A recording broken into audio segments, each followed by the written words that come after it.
Hi everybody, it's Meredith, welcome. Today's video is about when can you make your first solo.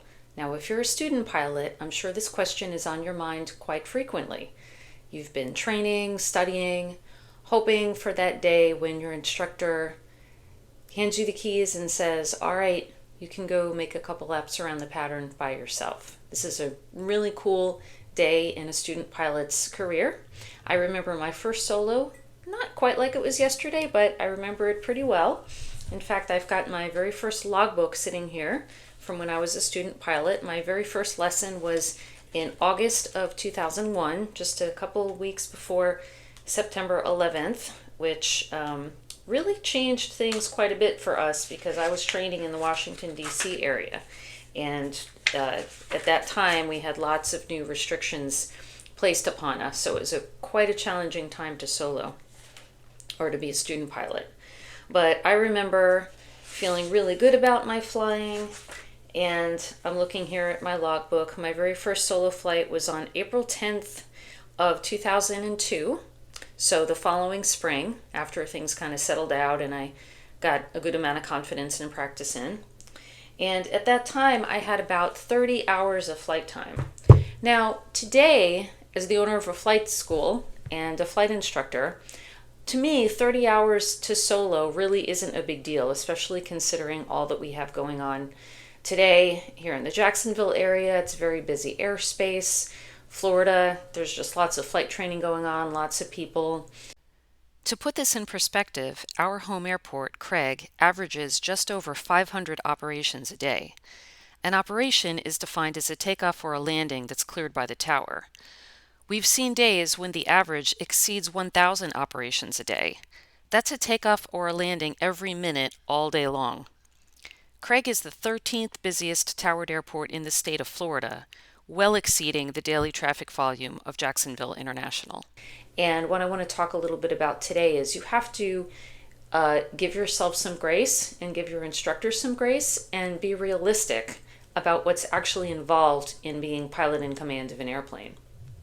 So what does the FAA have to say about when you can solo? Well, if we look at FAR 61.87, this is solo requirements for student pilots. And I'm going to read to you, just in brief, a couple things that the FAA says, and you can follow along by referencing the regulations at home. So Section B, Aeronautical Knowledge, says a student pilot must demonstrate satisfactory aeronautical knowledge on a knowledge test that meets the requirements of this paragraph. So this is something that your instructor is going to provide to you. It must cover applicable sections of Part 61 and 91 of this chapter. So remember, 61 is certification of pilots, 91 is operating rules. So you have to not only know what are you allowed to do and what your obligations are, but how do you conduct yourself in the National Airspace System. Second thing is airspace rules and procedures for the airport where the solo flight will be performed. So again, getting back to my first solo in the Washington, D.C. SFRA, which was newly created, this was all brand new stuff. I had been reading about airspace before I started flying, and now all of a sudden there's all this new stuff that we had never heard of before. So my pre-solo knowledge test was kind of being thrown into the fire pit, so to speak.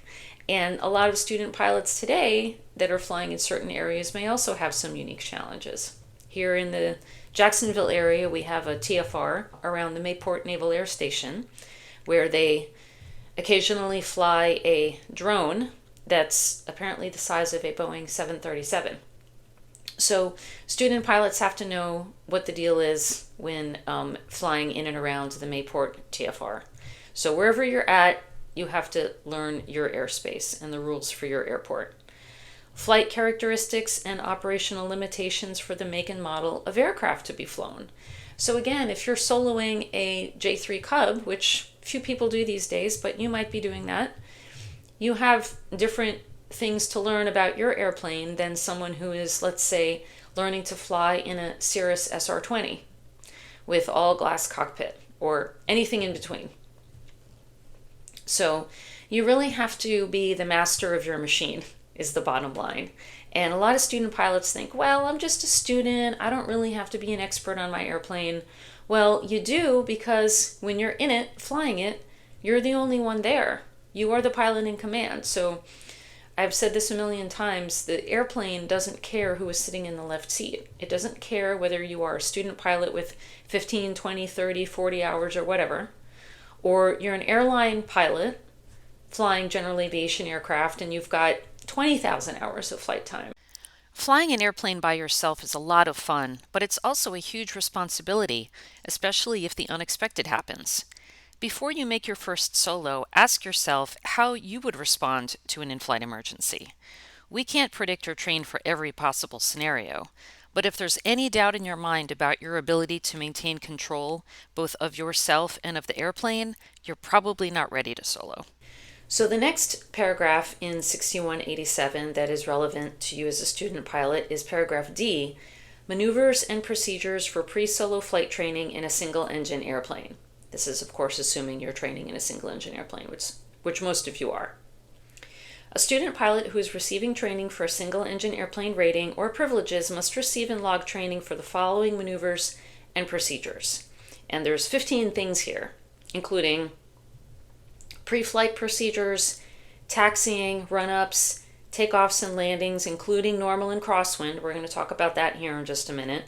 Straight and level flight, turns in both directions, climbs, climbing turns, airport traffic patterns, including entry and departure procedures, collision avoidance, wind shear avoidance, and wake turbulence avoidance, descents with and without turns using high and low drag configurations, flight at various airspeeds from cruise to slow flight, stall entries from various flight attitudes and power combinations with recovery initiated at the first indication of a stall and recovery from a full stall, emergency procedures and equipment malfunctions, ground reference maneuvers, approaches to a landing with simulated engine malfunctions, slips to a landing, and go-arounds. Now, in my opinion, these 15 things are not in priority order. One might argue that go-arounds are way more important than slow flight. However, go-arounds are number 15 in the list as opposed to higher up in the list. But nonetheless, you have to log and demonstrate proficiency in all of those things. When I was a student pilot, I was absolutely terrified of practicing stalls with my instructor because I was always worried about putting us into a spin. Power-on stalls were the worst. I've never been a big fan of roller coasters, and to me, pointing the nose straight up and waiting for the stall was very scary. Then, when the stall happened and the nose dropped, to me it felt like I was falling off of a cliff. It reminded me of the Wile E. Coyote and Roadrunner cartoons of my childhood, where the coyote would run full speed over the edge, then realize he was about to plummet to his death. Despite that rather traumatic experience, I learned that the best way to avoid a stall is to never let my nose get too high or my airspeed too slow. I guess you could say I was practicing AQP long before I even knew what it was. 6187 defines what the FAA needs you to do before your first solo, and what your instructor's obligations are before your first solo. But how will you know that you're ready? How will your instructor really know that you're ready? For us at Holiday Aviation, we have some standards that we abide by, which are a little bit stricter than the FAA's. And I want to just read you through a list of some of the things that we're looking for before we let a student solo. Number 1 is pilot in command authority. We want the student to be willing and able to evaluate situations and make decisions. If you as the student pilot need us to help you with anything, then you're not ready for your first solo. And I mean that wholeheartedly.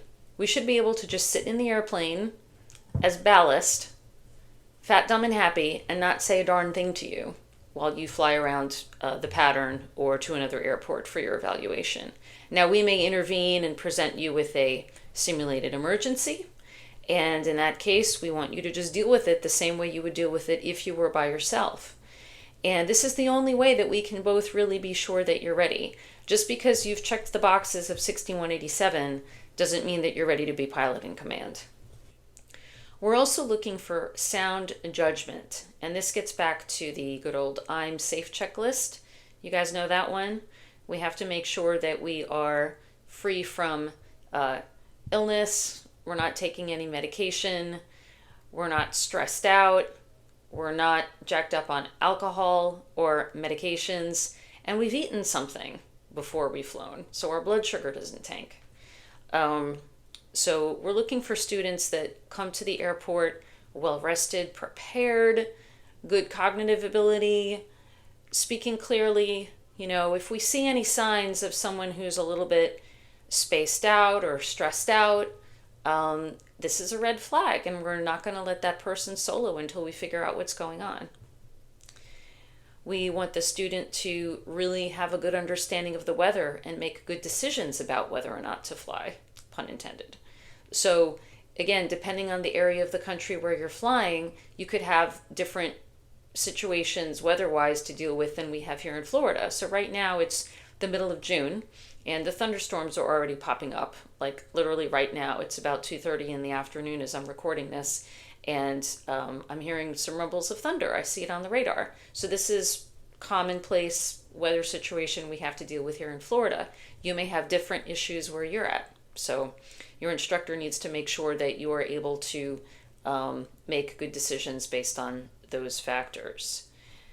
Maintenance, okay? Are you able to conduct a thorough pre-flight inspection and make good decisions about whether or not that airplane is airworthy? Are you aware of what not only the regulations say about what's required of that airplane, but can you identify anomalies? Are you doing a cookie cutter pre-flight inspection where you're just going through the checklist and saying, yep, the landing light works, yep, this thing works, etc., etc.? Or have you been trained and are you able to really take a good, well-rounded view of the airplane and look for anomalies like oil leaks or a brake that's about to fail, structural damage that could have been due to a bird strike, or perhaps a previous pilot striking the airplane into an object on the ramp? So we really need to make sure that you are very much in tune to what is going on, not only with yourself, but with your aircraft. Discipline.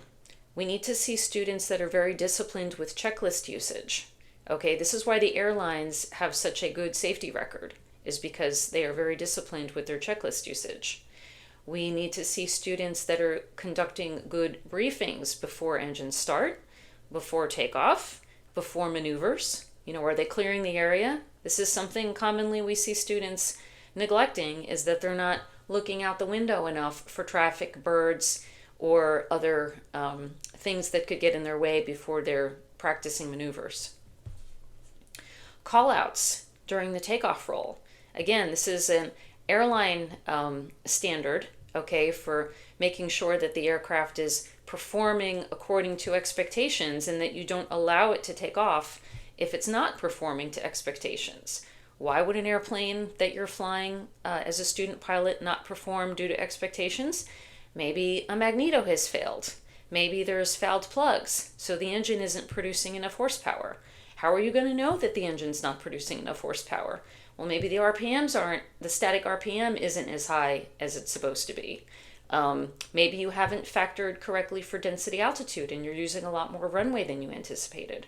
So if you're not aware of what the specs are and monitoring them as you take off, you could really be putting yourself in danger. So that's super important to us. Making good decisions on when to go around. This is super important for student pilots. And again, this is number 15 in the FAA's list, but this is probably the top 3 on our list at Holiday Aviation, is making sure that the student pilot not only makes good decisions about when to go around, but conducts the go around correctly.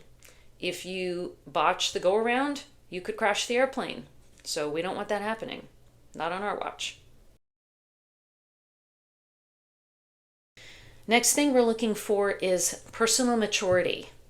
All right, we need student pilots that respect this activity, that respect their peers that they're out there flying with, they respect the instructors, they respect air traffic control, and mostly they respect themselves and the safety considerations that are involved in flying an airplane.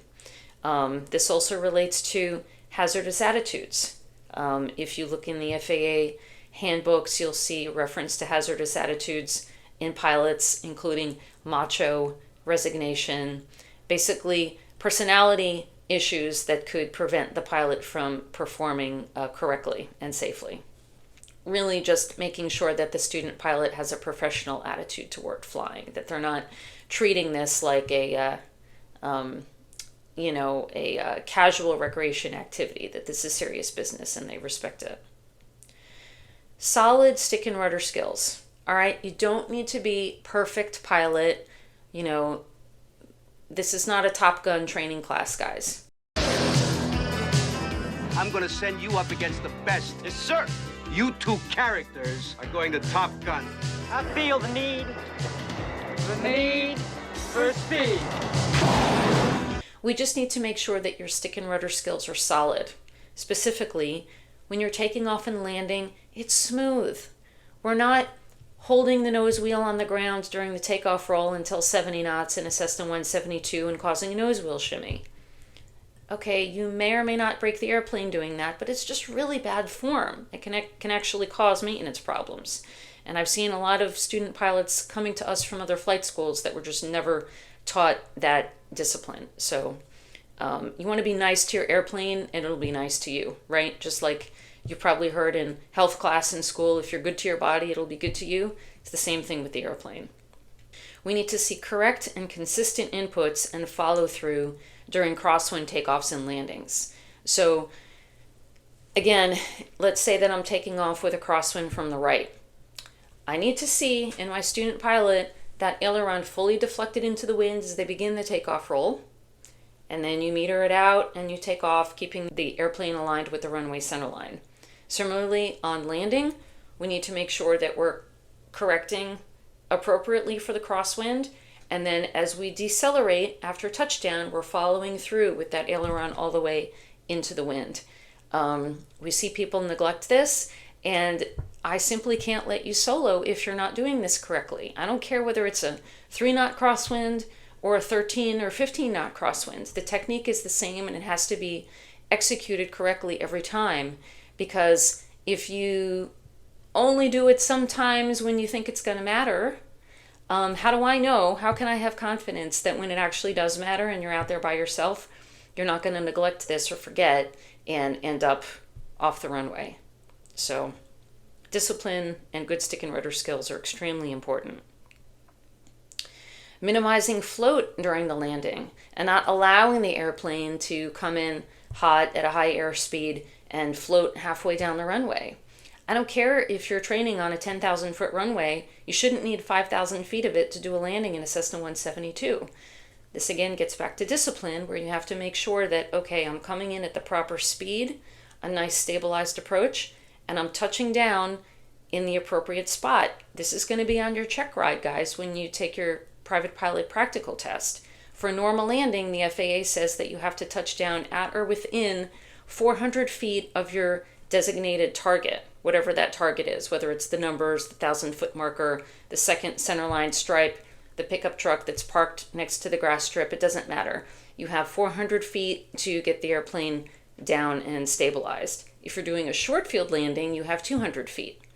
This is really not hard to pull off in normal operations. So again, this relates back to discipline, technique, stick and rudder skills, and the pilot paying attention and being willing and able to go around if they don't make the target. Can you imagine if a fighter pilot landing on an aircraft carrier said, yeah, it's all right if I'm coming in a little long. Well, guess what? They're going to miss the wire and they're going to go off the end of the boat. Now, I realize that's a little bit of an exaggeration, and you guys probably aren't worried about running off the end of your runway at your airport. But, if you're training at a relatively short field, 2,000-3,000 feet in a decent-sized airplane, if you don't get your speed right, if you don't land on the appropriate spot on the runway, you're going off the end of the runway. So we need to see that our pilots are really being disciplined about that. Solid aeronautical knowledge, able to accurately interpret a weather briefing, airspace, aircraft systems. So it's not good enough to just say, okay, I know how to read the METAR and figure out which runway we're going to use and that we've got sufficient ceiling to operate under VFR. No, I need to see that you can thoroughly analyze a pre-flight weather briefing, same as you would be expected to do on your check ride. So in our opinion, at our flight school, there's really not much difference between a student pilot getting ready for their first solo and a student pilot who's already completed their solo hours, now getting ready for their private pilot check ride. The only difference is prior to the check ride, okay, we're going to polish up some of the maneuvers that we actually don't want you willy-nilly practicing by yourself, like stalls. The whole idea of stall practice is to be aware of how the airplane behaves at the edge of its operating envelope so you can avoid that area, right? We don't want to stall the airplane intentionally, except on our check ride. This is a flight envelope that we want to avoid. We want to maintain enough airspeed so that we don't get into any trouble here. The other thing we're looking for is consistency, okay? If you have one good flight, then 2 bad flights, then 1 kind of okay flight, and then 3 bad flights, and the reason for the bad flights is because you just weren't paying attention, you maybe haven't been flying frequently enough, so you got a little bit out of practice. We can't have that kind of inconsistency going on when we let you solo. We need to know that this trend that you're on of consistent, safe flying and good decision making will continue into the future for the next 90 days of your solo authorization. If there's any doubt in our mind on how you're going to perform and behave on the next flight, then you're not ready for your solo. And I just want to say again that, we're not looking for perfection here, all right? I am not a perfect pilot. You are not a perfect pilot. I don't care who you are or how many flight hours you have. But we all want to seek perfection. If the bar is here, and this is an example I often give when we're getting ready for check rides, right? The Airman Certification Standards, the ACS. This is the FAA, this is the government setting a bar that you have to at least perform to these standards in order to earn a certificate. Well, if you're just barely performing to the standards and you mess up, well, now you're below the standards. So we all really ought to be aiming way above the bar because we're all going to make mistakes, okay? And I don't want those mistakes to result in an accident. So it's just super important that we all aim high and try and do our best on every flight. It's very important for student pilots and especially new instructors to remember that an endorsement for a solo flight is not a right, it is a privilege. And that privilege can be taken away if the student regresses.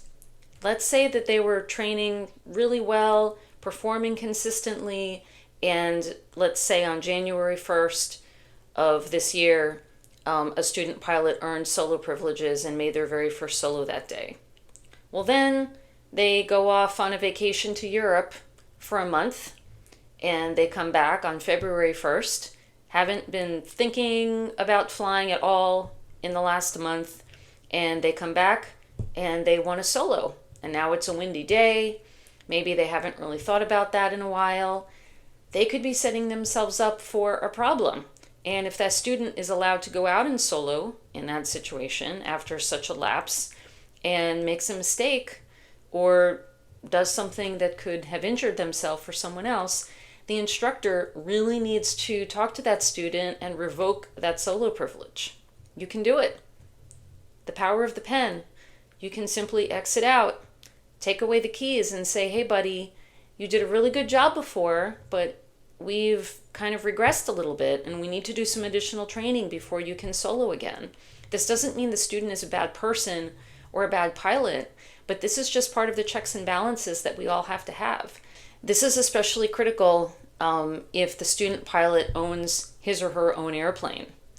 And this is why I really encourage instructors in these situations to put other limitations in the solo endorsement, like must fly with me every 2 weeks, or you come up with some number that works for you both, of regular training that has to occur within that 90-day solo privilege window so that the student doesn't get complacent or perhaps, lapse out of proficiency. So just something to keep in mind. And I want to give you an example of a case where we actually did revoke solo privileges from a student who was performing pretty well, but made an error that raised a red flag in my mind, and I talked about it with the instructor, and we agreed that the student should not be allowed to solo again before he receives some additional training. So this is what happened. So the student encountered an unexpected cloud layer as he approached the destination on his first solo cross country. And instead of turning around and coming back to the airport, the student pilot continued, landed at the airport, did a touch and go, and then came back to Craig. Now, how did I find out about this? Well, of course, when student pilots are out on solos, I monitor what's going on. Remember this, folks, we have technology today. If you've got ADS-B on your airplane, we can watch you on FlightAware. We can review your track to see exactly what was going on. We can look up the METARs. So there's lots of information that we have.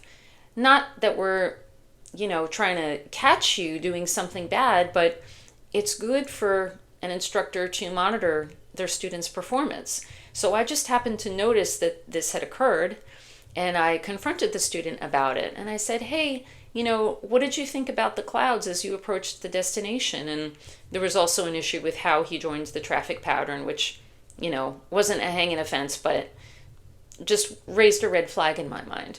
So I talked to the student about it, and he said, well, yeah, I knew the clouds were kind of low, but I felt I was safe, so I went for it. And I said, okay, I appreciate that, but, you need to understand that you can't do that. That's called scud running. And that could really get you in trouble. This is why student pilots before solo cross country have to have some simulated instrument training. This is in the regulations in 6193.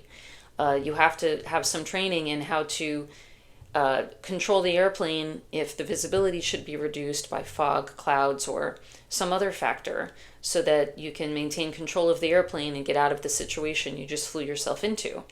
And I told the student, I said, you didn't get into a cloud, did you? He's like, no, I stayed below them. And I said, that's good.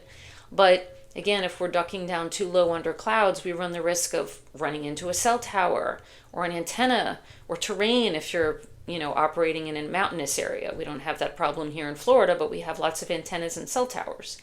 So I said, you really can't be doing that. So I told the instructor, hey, will you have a ground lesson with this student? At a minimum, possibly another flight with him, to really drive home the point that he needs to better analyze the weather and make better decisions about, turning around if he encounters something like that. And it all worked out great, and the student continued to complete his solo hours, and now he's waiting on his private pilot practical test. But it's really a team effort. Student pilots shouldn't feel like they're alone in making those decisions, in monitoring their own progress, and instructors can't just give the endorsement and then forget about it. You have to keep track of what's going on. This is why it's supervised solo. I wanted to read to you a couple examples from notes that we keep of our students' progress. So we share this electronically amongst the staff so that we can keep track of our students' progress. And I have two examples here of students that were ready for their first solo, and the kinds of things that they were doing, and the way that the instructor was evaluating their status at the time. So here's one example. The instructor wrote, his first and last landings were perfect. His second landing, he side-loaded a bit. All his other landings were very safe, but he had a tendency to apply aileron pressure a tad too abruptly in the follow-through on a few landings, causing the downwind wing to rise. He recognized it and corrected each time, and he followed through on every landing.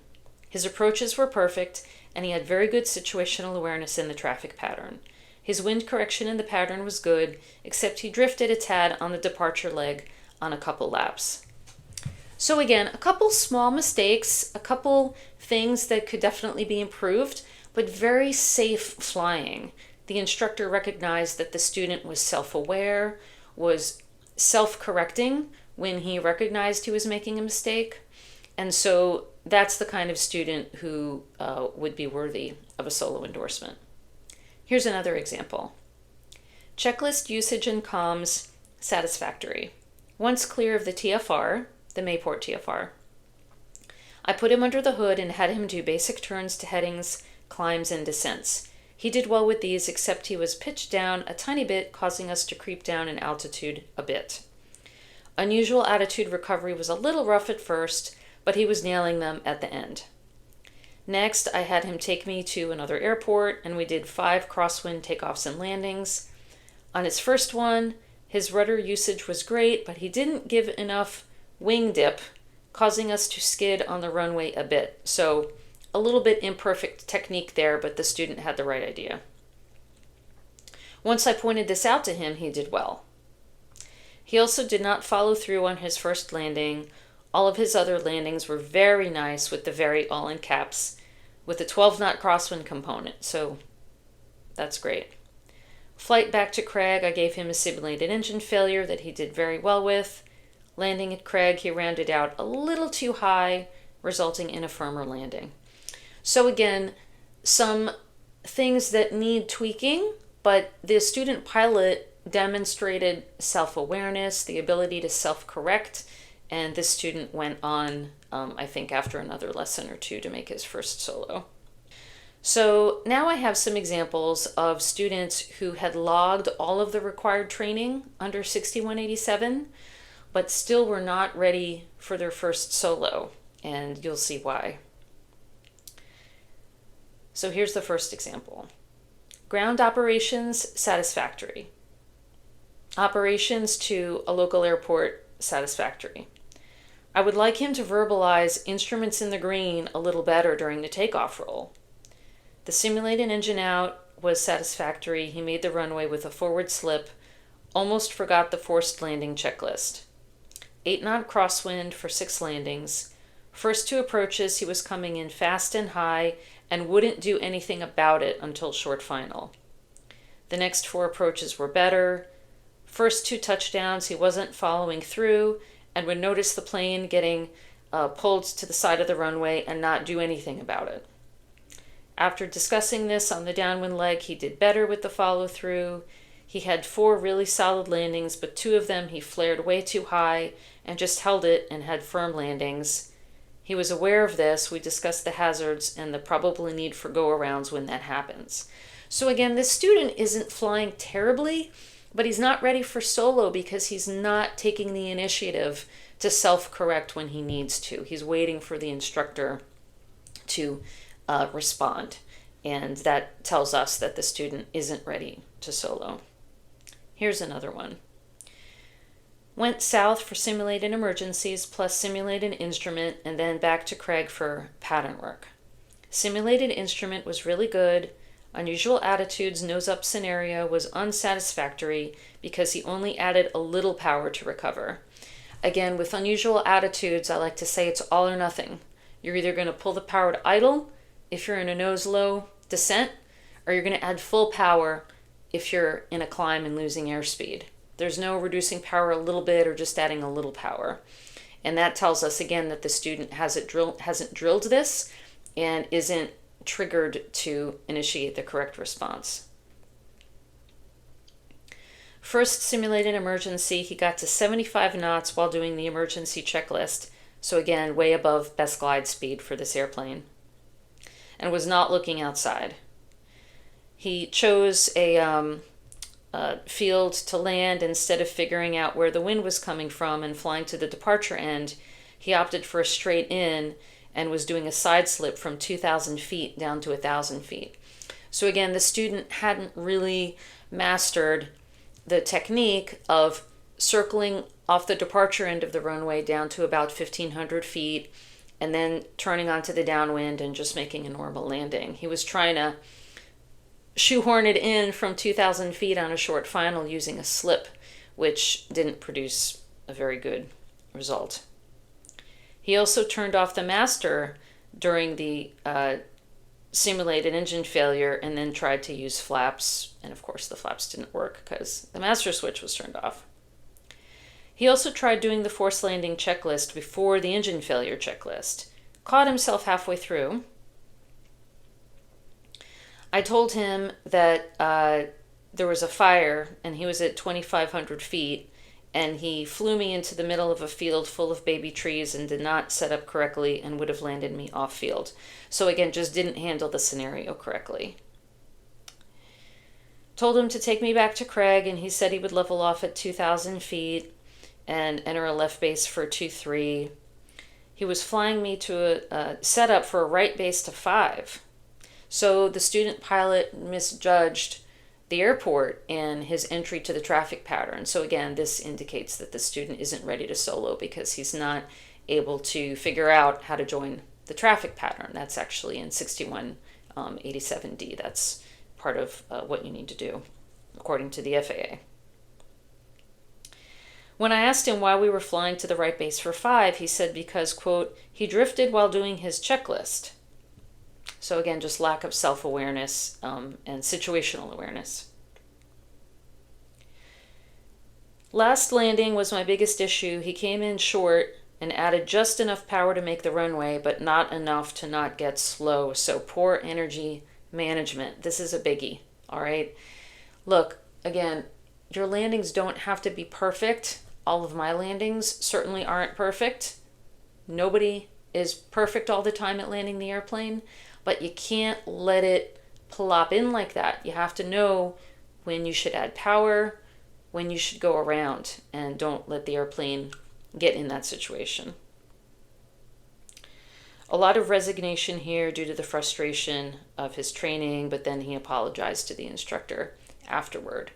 So again, just lots of issues going on here where the student perhaps needs to self-assess a little more, maybe calm down a little bit and put things in perspective. So in conclusion, I hope that if you're a student pilot getting ready for your first solo, you take heart in the fact that even though there's a lot to do, there's a lot to know, there's a lot of responsibility, you don't have to be perfect. It's okay to make mistakes as long as you recognize the mistake as you're making it and you make an attempt to fix it. And again, number 15 on the FAA's list is probably should be number 1 on my list, and that is go around. If your landing isn't working out, don't do it. You don't have to land the airplane right now. Just don't do it. Simply go around, try again, calm yourself down, think about what you need to do, think about what happened on that first approach that caused the landing to perhaps not be as good as it should have been, and make a correction and try again. And worst case scenario, if the issue is that it's too windy and you're uncomfortable with the wind, choose a different runway or go to a different airport. Even if your instructor hasn't authorized you via a solo endorsement to go to a different airport, you're a pilot in command. You can take the emergency authority to say, you know what, I don't feel safe right now. I don't think landing at this airport is a good idea. I need to go over here where the wind is calmer or more right down the runway and land over there and wait it out. The FAA and your instructor will be much happier if you do that than if you attempt to land the airplane and wreck it. All right, guys, good luck out there. Be safe. Thanks for watching.